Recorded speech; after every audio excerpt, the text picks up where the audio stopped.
తిరుమల క్షేత్రంలో భక్తుల సందోహంతో ఎటు చూసినా కూడా భక్తుల తాకిడి కనబడుతున్నటువంటి పరిస్థితి తిరుమల క్షేత్రంలో కనబడుతుంది.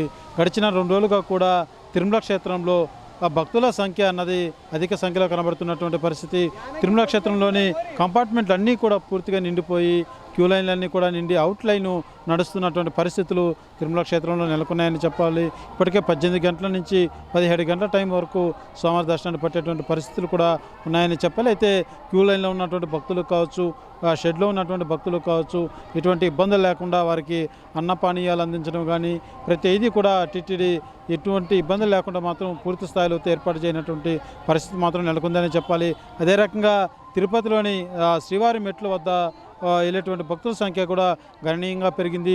10 నుంచి 15,000 మంది భక్తులు కూడా శ్రీవారి మెట్లు మార్గం గుండా కూడా వెళ్తున్నట్టుగా కూడా అధికారులతో తెలియజేస్తున్నటువంటి పరిస్థితి. అదే రకంగా తిరుపతిలోని అలిపిరి మెట్ల మార్గం గుండా కూడా భక్తులు అయితే పెద్ద ఎత్తున తిరుమల క్షేత్రానికి తరలి వెళ్తున్నటువంటి పరిస్థితులు మాత్రం గడిచిన 2 రోజులుగా కనబడుతుంది. ఇప్పటికే గడిచిన 2 రోజులుగా స్వామివారిని దాదాపు 93,000 పైచిలకు భక్తులు స్వామిని దర్శించుకున్నట్టుగా కూడా గణాంకాలు చెబుతున్నటువంటి పరిస్థితి.